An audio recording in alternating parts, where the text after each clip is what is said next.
जय श्री राम गाइस, स्वागत है आप सभी लोगों का माइनक्राफ्ट की एकदम ब्रांड न्यू वीडियो के अंदर। तो गाइस आज मैं आप लोगों को बताऊंगा कि आर्मर एंड टूल्स में बेस्ट इंचेंटमेंट्स कौन सी होती है, क्योंकि इन इंचेंटमेंट से हमें अपने सर्वाइवल वर्ल्ड में काफ़ी ज़्यादा फ़ायदा होता है। और आज मैं बताऊंगा इन इंचेंटमेंट से होता क्या है और ये इंचेंटमेंट कौन कौन सी है जिससे कि आप अपना आर्मर और टूल्स को एकदम गॉड लेवल बना सकते हो। तो जो भी चैनल पर नया है जल्दी जाओ चैनल को सब्सक्राइब और वीडियो को लाइक ज़रूर से कर देना। तो चलते हैं जल्दी से और देखते हैं कि वो इंचेंटमेंट कौन सी है। तो भाई ये सब जो आप आगे देख रहे हो ये सब इसी चीज़ के लिए है, क्योंकि आपको पता चलेगी कौन सी इंचेंटमेंट क्या काम आ सकती है। और हर्ष भाई रिक्वेस्ट क्यों दे रहे हैं भाई? अभी के लिए तो मैं अपने काम में हूँ। अब देखो, सबसे पहले मैं हेलमेट में अपनी इंचेंटमेंट लगाने वाला हूँ आर्मर में। उसमें लगेगी मेंडिंग, प्रोटेक्शन, अनब्रेकिंग 3, थॉर्न्स 3 और एक्वा एफिनिटी। अब इन सब का यूज़ क्या है वो मैं बताता हूँ। देखो चलते हैं सबसे पहले। और सबसे पहले हम लगाएंगे मेंडिंग। मेंडिंग से होता है कि आपका अगर हेलमेट डैमेज होगा तो जैसे आपको किसी मॉब को मारकर या फिर विलेजर से ट्रीट करके एक्सपी मिलेगी तो वो अपने आप ही रिपेयर हो जाएगा अपना हेलमेट। आपको रिपेयर करने के लिए और एक हेलमेट को कंबाइन करने की ज़रूरत नहीं है। तो गाइस कमांड की मदद से मैंने अपनी एक्सपी बढ़ा ली है। और अब क्या करते हैं, देखो प्रोटेक्शन लगा लेते हैं। प्रोटेक्शन से होता है कि हम देखो नॉर्मल मॉब अगर हमें मारता है एक नॉर्मल आर्मर में, तो हमें अगर 1.5 हार्ट या 2 हार्ट का डैमेज पड़ रहा है तो प्रोटेक्शन के बाद उससे हमें आधे हार्ट का ही डैमेज गिरेगा। ये होता है प्रोटेक्शन 4 का यूज़। और अनब्रेकिंग 3 से होता है कि समझ लो अगर मॉब से 30 हीट पड़ने पर आपका हेलमेट टूट रहा है, अनब्रेकिंग 3 लगाने के बाद वो 16 हीट में टूटेगा, ऐसे मान सकते हो। और अब लगाएंगे थॉर्न्स 3, जिससे कि होता ये है कि जितना डैमेज हमें मॉब्स या अदरवाइज कोई प्लेयर देता है उतना ही आधा डैमेज उसे भी गिरता है थॉर्न्स 3 की वजह से, अगर हमारे पूरे आर्मर में थॉर्न्स 3 लगा हुआ होता है। और एक्वा एफिनिटी से होता है कि हम पानी में ज़्यादा देर तक सांस ले सकते हैं। अब ये तो मैंने एक लिफ्ट बना दी है, यहाँ पर तुम चेक नहीं कर सकते क्योंकि मैं रुक ही नहीं पा रहा हूँ पानी में। अब हम चलते हैं चेस्ट प्लेट की तरफ को, जिसमें सेम यही इंचेंटमेंट होने वाली है। इसमें कोई चेंज नहीं होता है, बस उसमें एक्वा एफिनिटी लगती नहीं है, बाकी सब यही लगता है इसमें। चेस्ट प्लेट निकालते हैं, इसमें हमारी सब इंचेंटमेंट्स बुक रखी हुई है।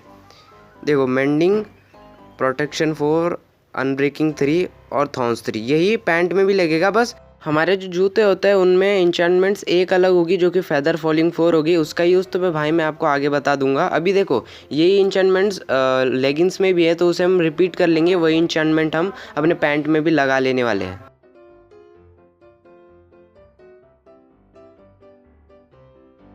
ये हमारी लेगिंग्स भी इंचेंटमेंट हो चुकी है। और अब क्या करते हैं, जल्दी से निकालेंगे हम जूते और जूतों को इंचेंट। ओह, मैं तो बुक लाया ही नहीं।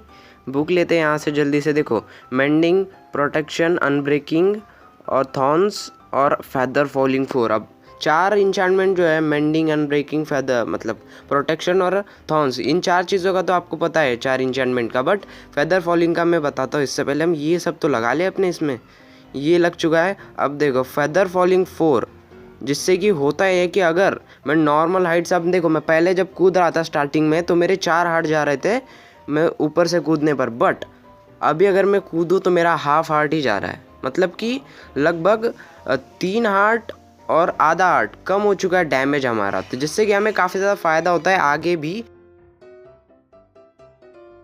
को मैं उसका यूज़ बताता हूँ। देखो मैंने वहाँ जॉम्बी तो रखा हुआ है। अब क्या करेंगे, यहाँ से एक पिकेक्स निकालते हैं, 2 है वहाँ पर, बाद में उसे लगा देंगे वापस से। देखो सबसे पहले मैं निकालता हूँ जॉम्बी को बाहर। देखो कितने हार्ट जा रहे हैं मेरे, 1.5 से 2 हार्ट जा रहे हैं। बट मैं अपना पूरा आर्मर पहन लूँ तो मुझे डैमेज ही नहीं गिर रहा है। अगर दूसरे जॉम्बिस के दूसरे हिट पर मेरा हाफ हार्ट जा रहा है उतना ही डैमेज उसे भी गिर रहा है। समझ रहे हो ना? ये होता है कि पूरा आर्मर इंचेंट करने का फ़ायदा। अब इस पिकेक्स को वहाँ रख देते हैं।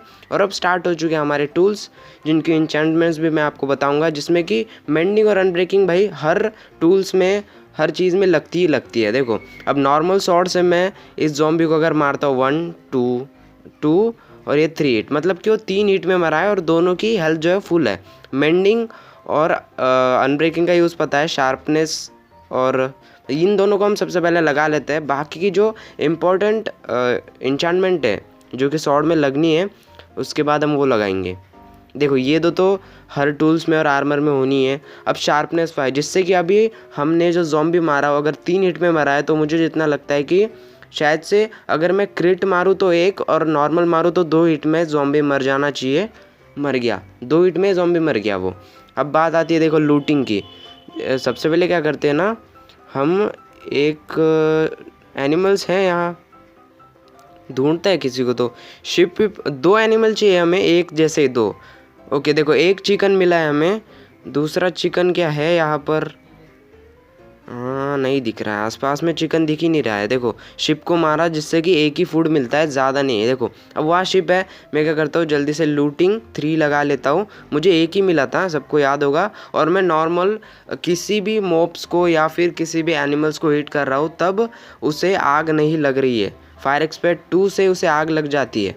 अब देखो मैंने जैसे फायर एक्सपर्ट 2 आग लगा दी है, जिससे कि मैं अगर प्लेयर मॉब्स या फिर किसी एनिमल को हिट करूंगा तो उसे आग लग जाएगी। और लूटिंग 3 से हमें फूड जो है वो ज़्यादा मिलता है। अब मैं आपको शिप दिख जाए मैं बता दूंगा, क्योंकि मैंने नॉर्मल स्वॉर्ड से जब हिट किया था शिप को, जिसमें कि लूटिंग 3 नहीं थी, तब मुझे एक ही फूड मिला था। और अब मैं इसे मारता हूँ तो 4 फूड मिला है, और वो कुकड भी है, देख सकते हो कुकड भी है। अब स्वॉर्ड का तो काम हो चुका है। अब मैं चलता हूँ अपनी एक्स की तरफ को, और एक्स में इंचार्टमेंट जो लगती है शार्पनेस उसमें भी लगा सकते हैं, मगर आप पीयूपी के टाइम एक्स यूज़ करते हो तो। और मेंडिंग एंड ब्रेकिंग तो नॉर्मल होती है, बट इसमें एक अलग इंचार्टमेंट है। अब देखो नॉर्मल एक्स की स्पीड जो है ये है। अब मैं उसको इंचेंट करूँगा, उसके बाद उसकी स्पीड देखना आप। देखो अनब्रेकिंग पता है आपने को क्या होता है, एफिशिएंसी से स्पीड बढ़ जाती है तोड़ने की, वो आपको अभी समझ में आ ही जाएगा। अब देखो हम यहाँ पर एक्स रखेंगे, शार्पनेस 5 लगा देंगे उसमें। मेंडिंग का यूज़ आपको पता है, शार्पनेस का भी पता है, अनब्रेकिंग का भी पता है हमें। अब यूज़ आता है एक्स में एफिशिएंसी 5। अब देखो स्पीड उस टाइम क्या थी और अब स्पीड क्या हो चुकी है, समझ रहे हो ना? स्पीड बढ़ जाती है तोड़ने की। अब ये तो एक्स का हो गया। अब हम चलते हैं पिकेक्स की तरफ। वहाँ 2 पिकेक्स इसलिए लगी हुई है क्योंकि एक पिकेक्स जो है वो फॉर्चून वाली होगी, और एक जो होगी वो होगी अपनी मतलब सिल्क टच वाली। अब ये नॉर्मल स्पीड है एक पिकेक्स की तोड़ने की। अब जब मैं इसे पूरा इंचेंट करूँगा तब स्पीड देखना अब इसकी टूटने की। अब सबसे पहले क्या करते हैं, देखो एफिशिएंसी 5 का यूज़ मैंने बता दिया, स्पीड बढ़ जाती है। और अनब्रेकिंग मेंडिंग का भी अपने को पता है, और फॉर्चून का मैं बताऊंगा। चलो सबसे पहले हम क्या करते हैं, देखो मैं दिखाई देता हूँ ना। देखो नॉर्मल पिकेक्स से हमें एक आयरन मिल रहा है, देख सकते हो एक आयरन हमें मिला है। अब मुझे करना क्या है, और हमें अगर नॉर्मल पिकेक्स से तोड़ रहे हैं तो हमें आयरन मिल रहा है, सॉरी आर्मर बोल रहा हूँ, आयरन मिल रहा है। देखो आयरन मिल रहा है हमें। अब क्या करना है, हम इसे करेंगे पूरा इंचेंट, जिसमें कि लगेगी मेंडिंग जिससे कि एक्सपी से रिपेयर हो जाएगी। उसके बाद लगेगी एफिशिएंसी 5 जिससे कि स्पीड बढ़ जाएगी। उसके बाद लगेगी फॉर्चून 3 जिससे कि हमें और जो हमने तोड़ा, जिससे कि एक आयरन मिला था हमें, अब देखो स्पीड भी बढ़ चुकी है तोड़ने की, जो नॉर्मल हम ब्लॉक्स अगर तोड़ रहे तो।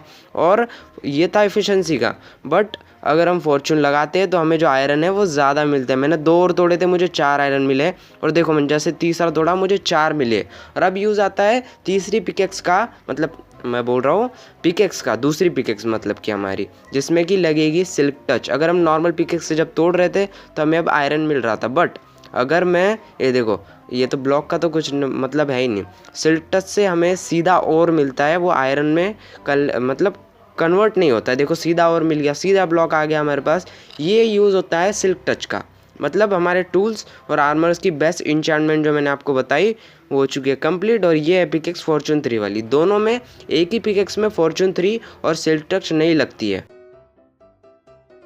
गाइस बस आज के लिए इतना ही। आई होप कि आप लोगों को आर्मर और टूल्स में इंचार्टमेंट लगने वाली जो है सबका मतलब समझ में आ गया होगा, और कौन कौन सी लगती है ये भी पता चल गया होगा। तो बस आज के लिए इतना ही। जिसने अभी तक चैनल को सब्सक्राइब नहीं किया जल्दी से जाओ चैनल को सब्सक्राइब कर देना, क्योंकि हमारे 10K सब्सक्राइबर्स की तरफ को वीडियो को लाइक ज़रूर से कर देना। बस आज के लिए इतना ही, मिलते हैं आप लोगों से अगली वीडियो में, तब तक के लिए सब लोगों को बाय बाय।